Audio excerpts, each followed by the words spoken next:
Hello guys, Ticketbot here, and welcome back to the Road to Endgame series. Can you believe we're already at episode 5, and we've made some serious progress along the way? We're now sitting at level 51 with a solid 25% boost to reputation, gold, XP, and class points, plus a 15% boost to all damage. And we've already unlocked the awe enchantments, and we've taken down a couple of Chaos Lords along the way. To think of it, we've really come a long way, and the grind's just getting started. Before we start with the episode, I just wanted to take a moment to say a huge thank you to everyone who supported this series. We've just hit 500 subscribers in such a short time, and I'm honestly blown away by the support. When I started the Road to Endgame series, I had no idea it would grow this quickly, and it's all thanks to you guys. Your comments, likes, and feedback have really kept me motivated. It's been an amazing journey so far, and I'm excited to keep bringing you more content. With that said, let's jump right into the episode. Right now I'm working on the 4 Science quest to grab Superfan Swag Token C, which I'll then merge into Superfan Swag Token A. This is going to be super helpful for quickly leveling up reputation ranks across multiple factions, so we can speed up our progress even more. And I actually found a quick way to knock out this quest. First, we collect 500 tokens from the quest and store them in the bank. Then, without accepting the next drop of 500 tokens, we head over to Join Collection and merge the tokens in the bank into Superfan Swag Token B. After that, we can accept a drop from the quest and also exchange that into Superfan Swag Token B, giving us a nice stack to merge into Superfan Swag Token A. It's an efficient way to double up on tokens and speed up the process. And we also have the travel menu, which is going to make life so much easier for repetitive quests like this one. All you have to do is set the map you need for the quest. Then press Y on your keyboard, and boom, you'll be instantly teleported to the map. You can enable this in the advanced settings. It's a real game changer for speeding up those grindy quests. And here's a quick example. All I need to do is press Y, and I'm instantly heading to Join Collection without having to type the map name, which is very convenient. And now I'll show you the token trick I found. First, we take the tokens we stored in the bank and exchange them for Superfan Swag Token B. Then we accept the new drop from the quest and exchange that for Token B as well. Then we use that to exchange for Superfan Swag Token A. And that's all you need to do to rack up some reputation points. But here's the catch. The quest is members only, so yeah, I probably should have started with that. If you've got membership though, it's a really handy trick. And with that, we are going to be continuing our journey with the story of the 4th Chaos Lord, Kitsune. We kick things off by joining Yokai boat and help Captain Hurlick clear the ship of Kappa ninjas. Once we've handled them, we can head off to Yokai Island. First, we are shown a short cutscene, and we are off to /join Akiba.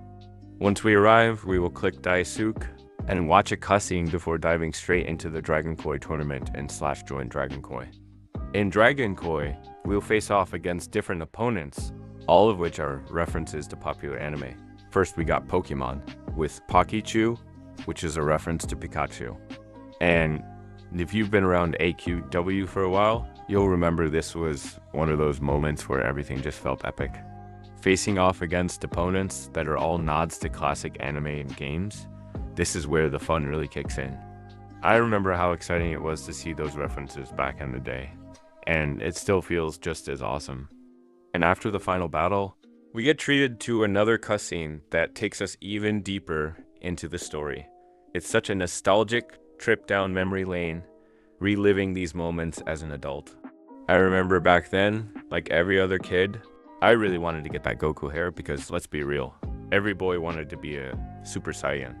But did I manage to get it? The answer is no, because my character was broke. But hey, a kid's got a dream, right? It was all part of the fun, imagining what it would be like to finally pull off that iconic look. And with that, let's get back to the game. First, we move on to the Faceless Threat quest. We're back to fighting the samurai Naparabo, but this time we're trying to figure out what's going on with the soldiers, which should be easy, but the real challenge comes with the Zodiac Puzzle Key quest. This one always stood out because it required a bit more thinking. We need to collect 4 pieces of the Zodiac puzzle from specific monsters, and Hachiko Tower. You had to pay close attention to the clues on the walls and doors to figure out which rooms held the right enemies. I don't know about you, but I remember struggling with this one a bit when I first played through it. Felt like a mini brain teaser. And once we've gathered all the puzzle pieces, we're ready for the rescue quest. This is where we take on Dai Tengu to free the soldiers trapped on the roof. The excitement builds here, and back then it felt like a big moment, going up to the roof for a showdown against the boss. And by the way, a quick side note, you can't talk about the 4th Chaos Lord story without mentioning the rich Japanese theme woven throughout. From the moment we set foot on Yokai Island, everything feels like a tribute to traditional Japanese culture and folklore. You've got ninjas, samurais, and mythical creatures straight out of Japanese legends. It's like AQW's version of a love letter to Japan. And then we got the quests, like those in the bamboo forest, and the encounters with creatures like Tanuki and the Soul Taker, which feels inspired by classic Japanese folklore. And then we got the Dragon Koi tournament, which is a clear nod to martial arts tournaments that you'd see in anime or old school Japanese movies. Another aspect that stands out is the aesthetic. From Akiba to the Hachiko Hotel, the visual design of these areas taps into traditional Japanese architecture and landscape, beautifully capturing the spirit of Japan. Even the Zodiac Puzzle Key quest feels like something out of an ancient Japanese story, where you had to solve a riddle or puzzle to reach the next level. These kinds of challenges give the story depth and make it feel like more than just a grind. It's a journey through a world of folklore and legends. And one of the coolest aspects of this arc is Chaos Lord Kitsune. In Japanese mythology, Kitsune are fox spirits known for their intelligence and ability to shapeshift. They're tricksters and sometimes even portrayed as protectors. Kitsune, as the 4th Chaos Lord, fits perfectly. It's such a smart nod to Japan's legends. And the fact that we have to be careful and only attack him when he's in his Chaos Lord form adds that layer of unpredictability. Just like the trickster nature of the Kitsune itself. And it wasn't just the enemies or the quests, it was the entire atmosphere. You really felt like you were walking through a world inspired by Japan. The yokai, the spiritual beings, and the various mythical creatures we face all pull from Japan's rich tradition of storytelling, which was super refreshing for those of us who grew up loving that culture. The whole saga brings a nostalgic rush, especially for those of us who grew up watching anime or were into Japanese culture. It's one of the reasons this storyline stands out. It's not just about the battles, but about how it immerses you in this world filled with nods to Japan.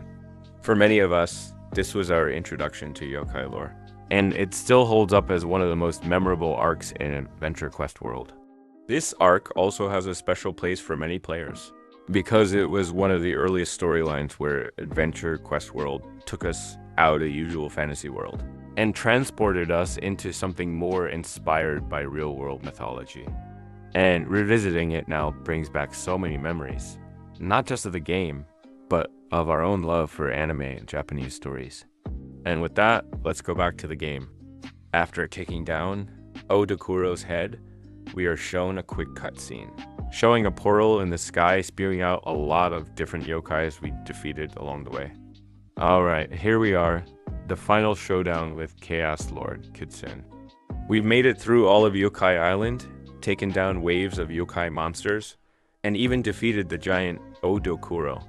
Now, it's time to face Chaos Lord Kitsune in his lair. And with Chaos Lord Kitsune defeated, that's where we'll wrap up this episode. And I decided to try out a longer video this time, since a lot of you have been asking for it. So I really hope you enjoyed the extended format. Let me know in the comments if you're liking the longer videos and if I should keep them going.